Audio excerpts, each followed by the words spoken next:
So good evening, everybody. Hi, my name is Eamon Walsh, and I'd like to welcome you to this webinar from the Atlantic Technological University on the theme of Medtech, Biopharma and Quality. My name is Eamon Walsh. I'm Head of Department of Graduate Studies and Professional Development here at ATU Galway-Mayo.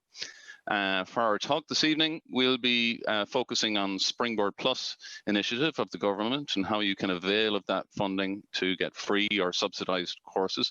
And I'm delighted to be joined by Catherine O'Reilly, who's Springboard Plus Program Coordinator at ATU Sligo, Peter Butler, who's Springboard Plus Program Coordinator at ATU Galway-Mayo, and Catherine McNally, who's Springboard Plus Program Coordinator at ATU Donegal.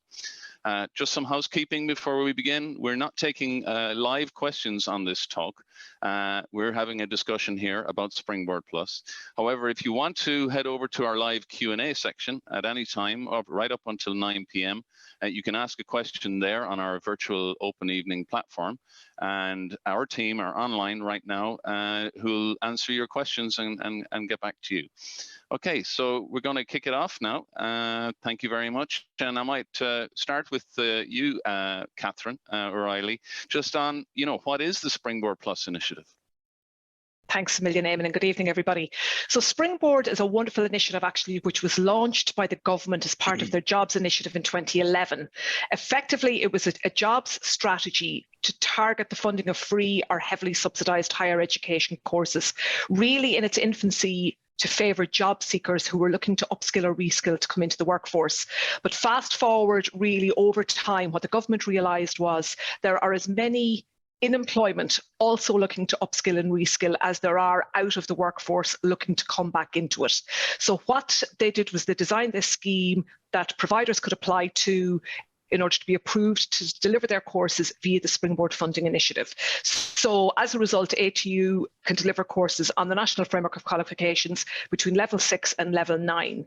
So all of the courses that are selected by Springboard for funding are in identified skills needs areas. So what that means is there's plenty of employment opportunities in the areas where courses are funded by the Springboard Initiative. So there's 4 categories of applicants who are eligible to apply for Springboard funded programs: those who are unemployed and in receipt of a qualifying welfare payment or signing for credits, those who are in employment or who are self-employed.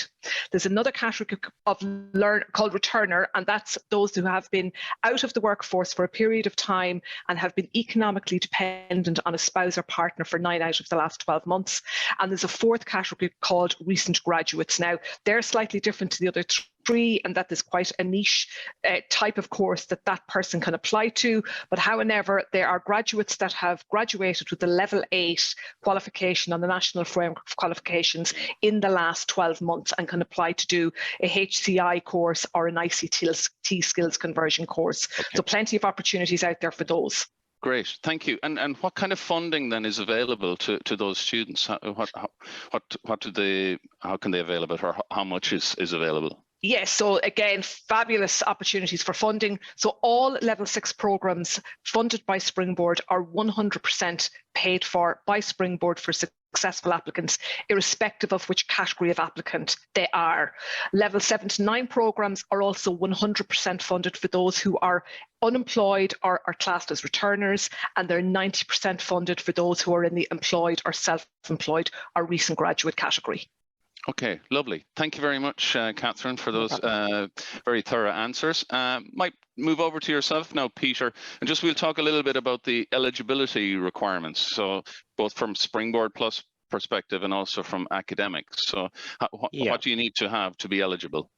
From an academic point of view, if you're planning to move from one NFQ level, so leaving cert at level 5 and then up to 6, 7, 8, and 9, you need to be at that level to upskill from there. So typically a level 8 course, which would be an honours degree course, would require you to have an ordinary degree level 7. There are conversion courses in HCI that Catherine alluded to there, where they're converting. So one level 8, for example, level 8 in any qualification in any area would allow you to undertake a level 8 conversion course to software development. So for example, but it is in essence academically, you must move up the academic NFQ levels.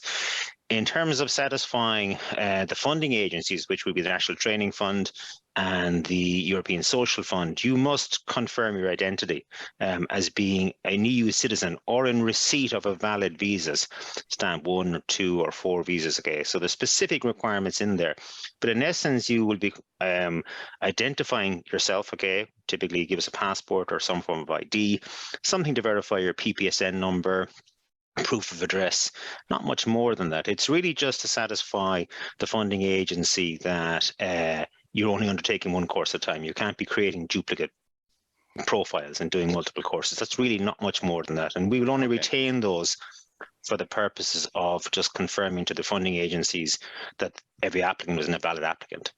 Nothing more than that. Thank you. Do you need to be resident in Ireland to avail?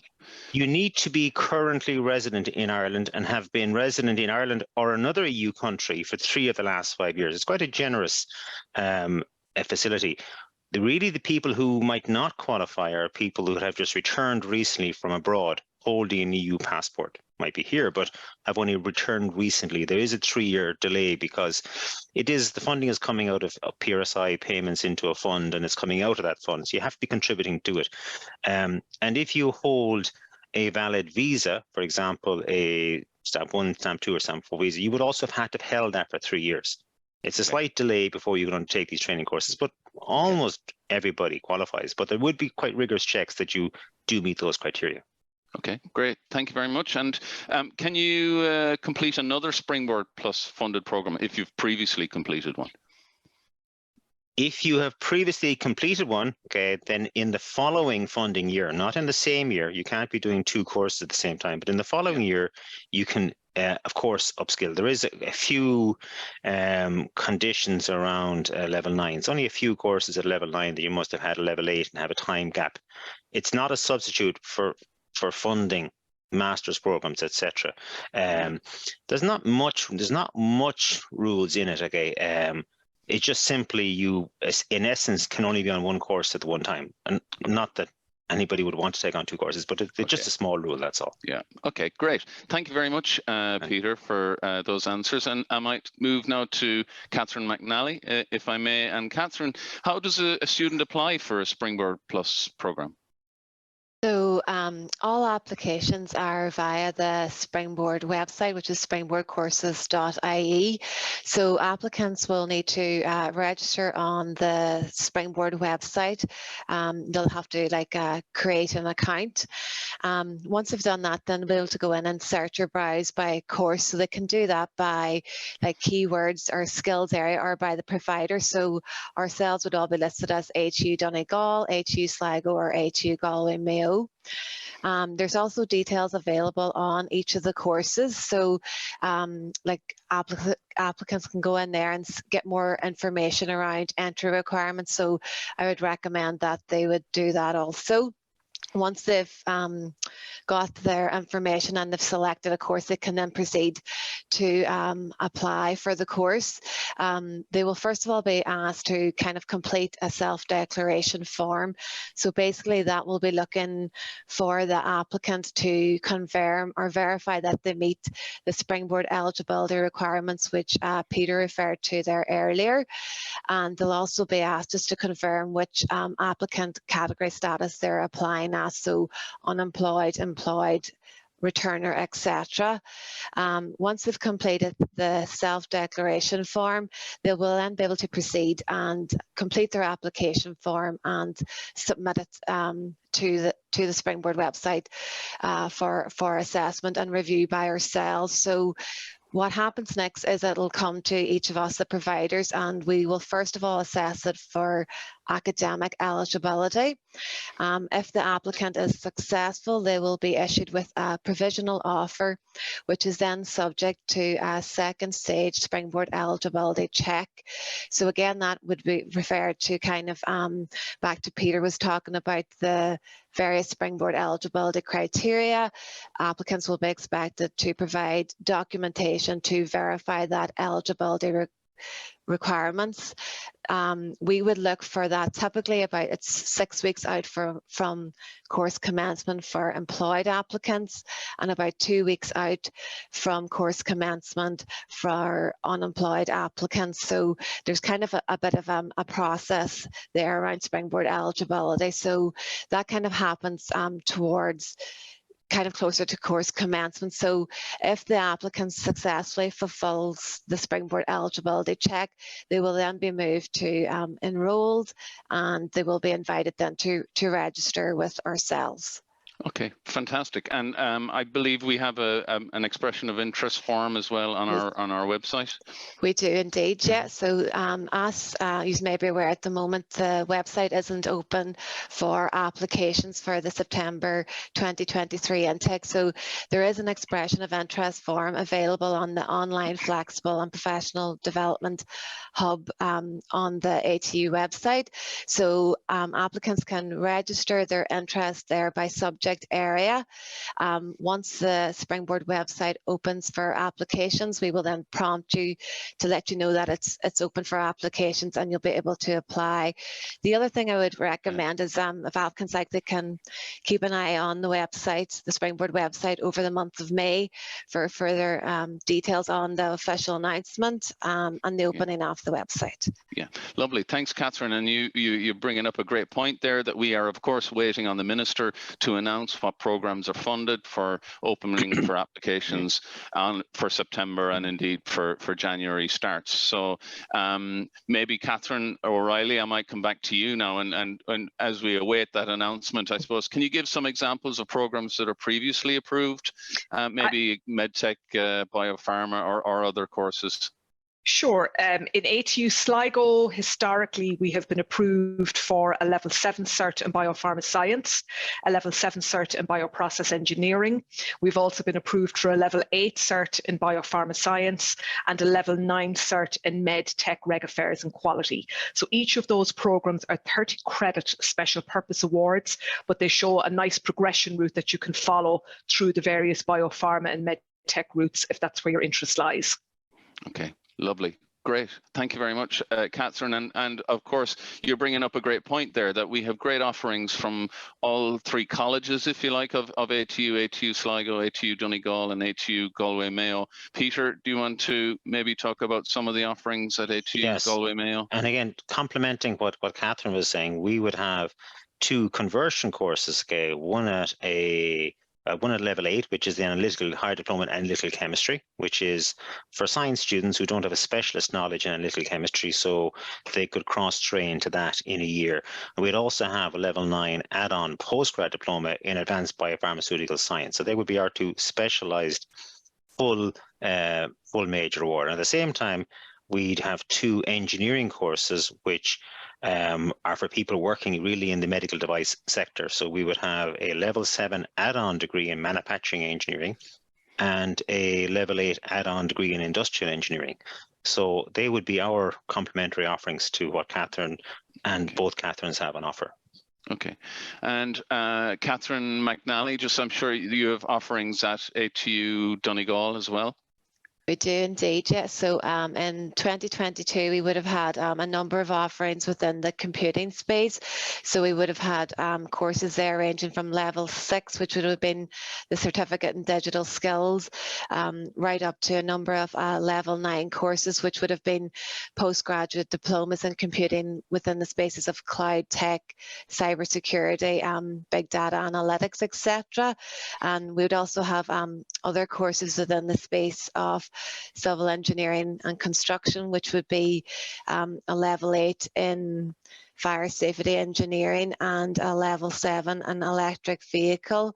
One of the more popular courses we had last year would have been within the business space, certificate in management and leadership, and also the certificate in social media and web marketing for the tourism sector would have been one of our other offerings within the tourism space. Yeah.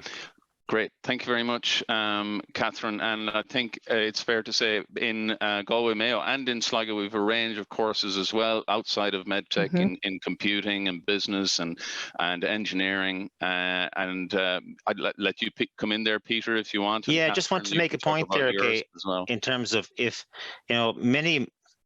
most of these courses, have been customized to people who are working. So a lot of them are online. A lot of them are recorded with just the minimum requirements. And I know in the case of Sligo, no requirement that I'm aware of, or Kathleen, correct me there. Yeah, no, you're correct.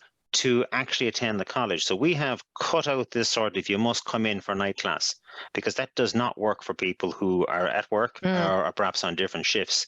So all of the courses we're talking about, certainly in Galway, are minimum sort of contact, minimum come in for very practical hands-on skills learning that you really is best learned in a lab or in a engineering lab. But that's just make that point that it's not about you have to be in Galway or you have to be somewhere to do most of these courses. That's all. Yeah, and I think that's a great point, Peter. There's been a big move to online learning and blended learning and flexible learning to suit the learner's needs. And I know that there are lots of courses that fit that criteria, both at ATU Galway-Mayo, at ATU Sligo, and ATU Donegal. Catherine, you're nodding your head there. How important is online to students that you've been talking to? Yeah, it's absolutely vital, and I think Peter is absolutely right in what he's saying. The online space has changed very much to support the learner, insofar as all of their learning, for example, on all of our ATU Sligo Springboard offerings is 100% online, with the exception actually of 2 biopharma programs that I mentioned, our 2 level 7s, but they're linked to 1 attendance day per semester in NIBRT, which is the National Institute for Biopharmaceutical training and research. So it's a fantastic hands-on facility where students get to deal with kind of biopharma industry in that domain. But in terms of online learning, it's hugely beneficial for the students. It's extremely flexible. All the lectures are recorded. So if you can't make a live lecture tonight, you can listen back to it. And you also have the luxury of being able to listen back to the lecturer 10 times if you need to, in order to grasp the concept that's been discussed. It's not a once-off offering. It's there for the duration of your studies. You can refer back to it anytime you need to. And this fabulous lecturer and online student advisor support in the background as well, if you can't make a lecture and you need to follow up with a query or a question that you might have. Yeah, lovely. Thanks, Catherine. I absolutely agree, and I know that that's been a huge advantage to students who can take the classes in their own time from their own place of work or home, and not have to travel to college. Or if they do, it's delivered in a very flexible way, as you say, on block at different times. And I know, Catherine, you have McNally. You have courses like that in ATU Donegal as well.